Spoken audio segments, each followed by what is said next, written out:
না না না জিবাইছি কোনোভাবে যাওয়া যাইব না কোনোভাবে না কিসে উনি করে না খালি নাম মনিসের দিকে আবার উঠি কেন উপরে এরকম কয়টা আছে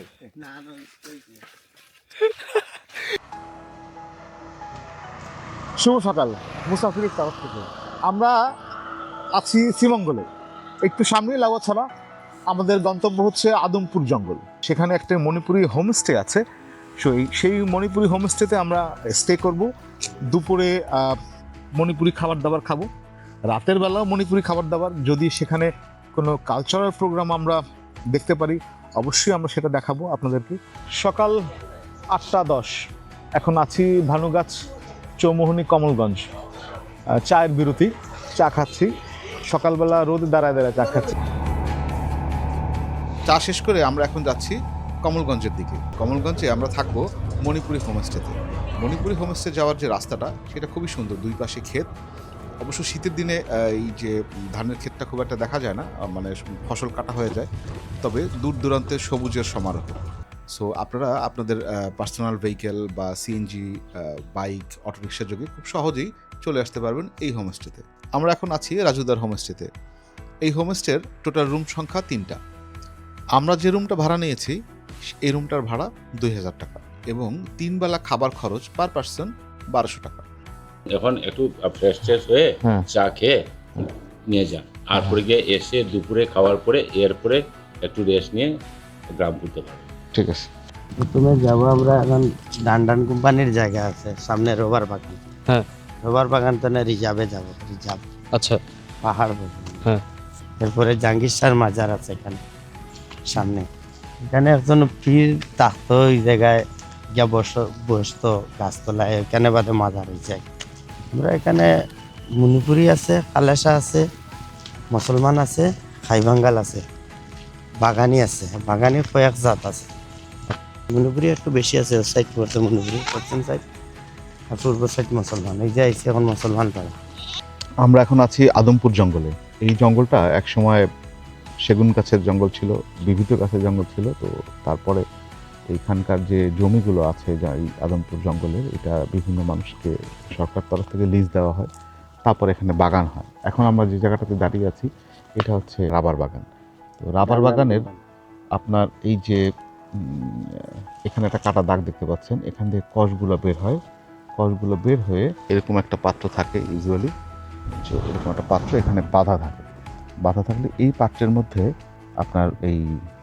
গাছের কষটা পড়ে এই কষটা দিয়েই আমাদের যে জুতা স্যান্ডেলের যে রাবার হয় সোলটা বিশেষ করে সেইটা তৈরি করা হয় এটা অনেক বড় রাবার বাগান এখানে অনেকগুলো গাছ রাবার গাছের বিশেষত্ব হচ্ছে এখানকার এই গাছের পাতাগুলো এই সময় লাল হয়ে যায় একটু বাদামি বর্ণ হয় আর মাসখানেক পরে এই পাতাগুলো থাকবে না পড়ে যাবে আবার বৈশাখ মাসে বৃষ্টি পাওয়ার পরে আবার নতুন করে পাতা আসবে এখন আমরা যাচ্ছি এই যে আদমপুর জঙ্গলের মাঝখানে বেশ খানিকটা আপনার ডানকান টি গার্ডেনের এরিয়া তো বেসিক্যালি এটা তো এখন রিজার্ভ ফরেস্ট হয়ে গেছে এখানে শুরুতে আছে রাবার বাগান তারপরে হচ্ছে আগর গাছের মানে যে গাছটা দিয়ে আগরবাতি বানানো হয় আগরবাতির বাগান এখন আছে হচ্ছে চা বাগানের ভিতর থেকে এখান থেকে যাচ্ছি হচ্ছে ইন্ডিয়ার বর্ডার পর্যন্ত না তার 1 কিলোমিটার আগে একটা মাজার আছে ওইটাই মোটামুটি আজকের আমাদের শেষ সীমানা আমাদের যে গাইড আছেন ভাই ওনার সাথে আলাপ হয়েছে সো উনি বলছেন যে এই মাজারের ওখানে যদি খাসিয়া পল্লীর কোনো লোকজন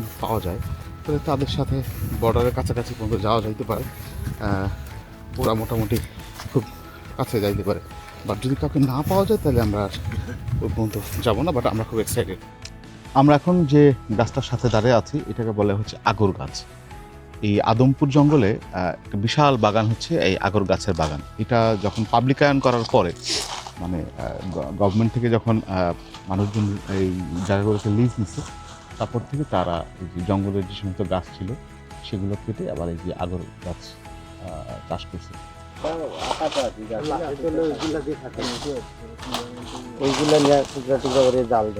কি এটা এটা জাল দিয়া আগর বাগান এই যে দেখেন গর্জন গাছ কত মোটা একটা গর্জন গাছ বিশাল একটা গর্জন গাছ বয়স হবে অনেক হয়তো বা 70-80 বছর বয়স হতে পারে বা তার চেয়ে বেশি ও অনেকখানি পথ, টোটাল মনে হয় 5 থেকে 6 কিলোমিটার হবে। 6 কিলোমিটার তো হবেই, পাহাড়ি রাস্তা 6 কিলোমিটার। এই রাস্তাগুলোতে হাঁটার জন্য প্রথমত যাদের হাঁটুতে সমস্যা আছে বা হচ্ছে পায়ের মাসেলে প্রবলেম আছে তাদের অ্যাভয়েড করাই ভালো, কারণ পথটা বেশ লম্বা এবং একটু বৈরী।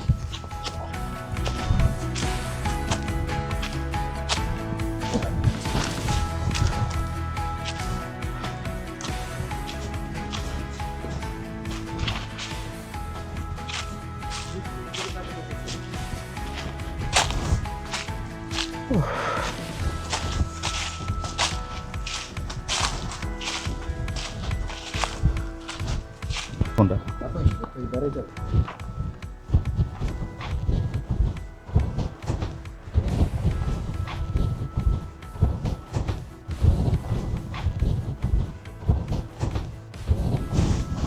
ভাই সালাম আলাইকুম।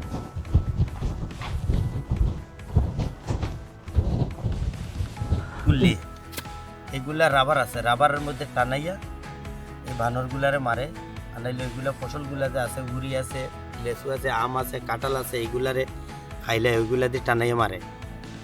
এইগুলি দিয়ে মাটি দিয়ে বানাইয়া।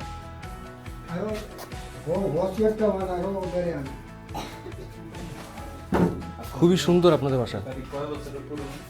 এ বাড়ি প্রায় 40-45 বছর হয়ে গেছে। অনেক গাছ আছে, কাঁঠাল গাছ, আম গাছ, এগুলা এবার কাটি গেছে, পুরান হয়ে গেছে গাছ, ফল কম ধরে, এই জন্য বেশি হয়েছে। ওইগুলা পানি বরিয়ে রাখছে ওই যে খাসা থাকার জন্য, ওইগুলা খাসা থাকতে ওরে পানি বরিয়ে রাখছে। ওইগুলা চাউল কুটাইয়া ওইগুলার ভিতরে ঢুকাইব, ঢুকাইয়া আগুনের মধ্যে এগুলো ফুটবো, ফুড়িয়া পিঠা বানাই খাইব। এর মধ্যে পিঠা খাও, একটা চুলিয়া খাও, সমস্যা নেই। ছোটা ওই দিয়ে ছোটা, ওই পাশে ছুটবে না, এই পাশে ছুট। হ্যাঁ ছোটা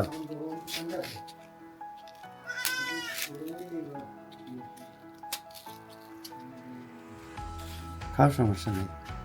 আজকে আপনার আদমপুর বনে হাঁটতে হাঁটতে প্রচণ্ড পরিমাণে পানির পিপাসা পায়, তো আমাদের গাইড ভাইকে বললাম যে ভাই আশেপাশে কোনো বাড়ি থাকলে একটু নিয়ে চলেন। তো ওনারই এক আত্মীয়র বাড়ি, তো আমরা আসছি এখানে। আসার পর খালি পানিই খাইনি, চমৎকার চা খাইছি, নিমকি খাইছি। তো আমাদের যে মুরব্বী আছেন, এই আশেপাশে আর কোনো বাড়িঘর দেখতে পাচ্ছি না, এই জঙ্গলের মধ্যে ওনারই একটা বাড়ি। তো মুরব্বীর সাথে একটু বিদায় নেই। আপনাদের এই যে জঙ্গলের পথে আসতে দেখলাম মাটির রাস্তা সব, তো বৃষ্টির দিনে আপনারা চলাফেরা কিভাবে করেন? যে মাটি পিছলা হয়ে যায় না? না, মাটি পিছলা হয় না। পিছলা হয় নাই। আচ্ছা আচ্ছা, এটি কাছাকাছি রাস্তা আছে? এই তো ওই তো গাড়ি আসে। আমাদের চা পর্ব শেষ হওয়ার পরে আমরা আবার যাচ্ছি আমাদের গন্তব্যের দিকে, জাহাঙ্গীর শাহর মাজারের উদ্দেশ্যে, যা এই আদমপুর জঙ্গলের যে পাহাড়টা তার টপ অফ দ্য হিলে।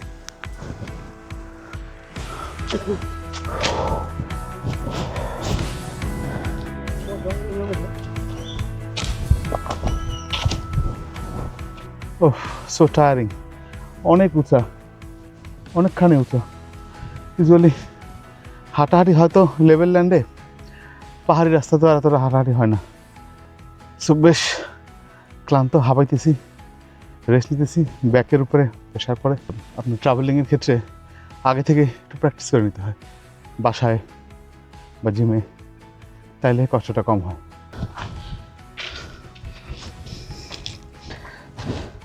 এই যে দেখেন নেচার যে আমাদের জন্য কতখানি হেল্পফুল।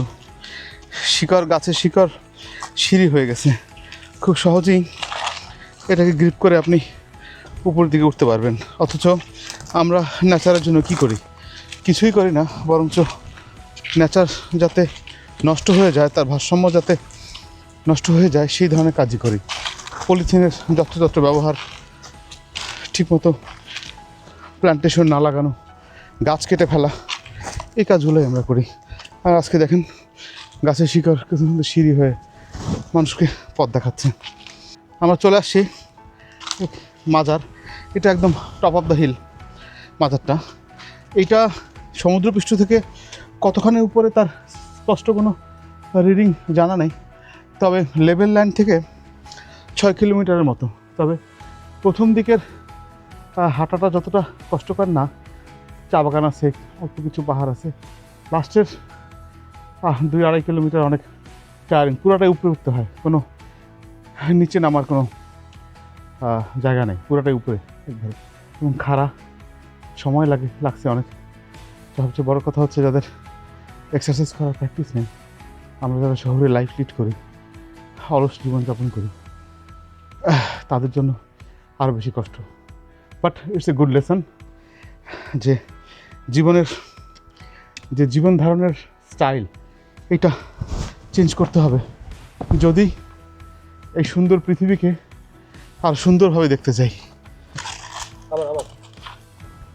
এই যে মাজারটা দেখতে পাচ্ছেন, এটা হচ্ছে হজরত সৈয়দ শাহ জালাল মজরদ ইয়েমেনি রাদিয়াল্লাহু আনহু আলাইহির সঙ্গী 12 জন আউলিয়ার আস্তানা।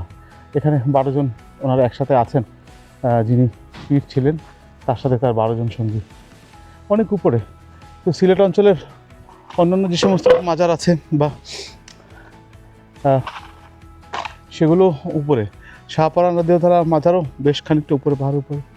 শাহজালাল রাদিয়াল্লাহু আনহুটাও পাহাড়ের উপরেই ছিল, এখন মানে নগরায়নের জন্য এটা মোটামুটি লেভেল হয়ে গেছে। But it's very tiring. তো ভালো লাগতেছে, একটা আল্লাহর প্রিয় বান্দার মাজারে আসছি। না না না, জিবাইছি উবাক কোনোভাবে যাওয়া যাইব না, কোনোভাবে না, কোনোভাবে না। কিসে উনি তো এটা খালি নাম মনে হচ্ছে দিকে আবার উঠি কেন উপরে? এরকম কয়টা আছে? এরকম করলে তো হবে না, মুসাফির এভাবে থেমে গেলে তো হবে না। হ্যাঁ না তুই তো বসে যামই না ভাই। আবার কথা নেই, 5-6 তলা 7 তলা বাবু। আমাদের আজকে যে সঙ্গী, আমাদের যে গাইড ভাই, উনি অত্যন্ত প্রতিভাবান একজন মানুষ, খুব সুন্দর পাতার বাঁশি বাজায় এবং আদমপুর জঙ্গলের অনেক নাম না জানা গাছের সম্পর্কেও তার অগাধ জ্ঞান। আপনারা যদি ওনার সাথে ঘুরে বেড়ান, শুধুমাত্র যে ঘুরে বেড়াবেন তা না, একটি বিশাল এক্সপিরিয়েন্স আপনারা কালেক্ট করতে পারবেন।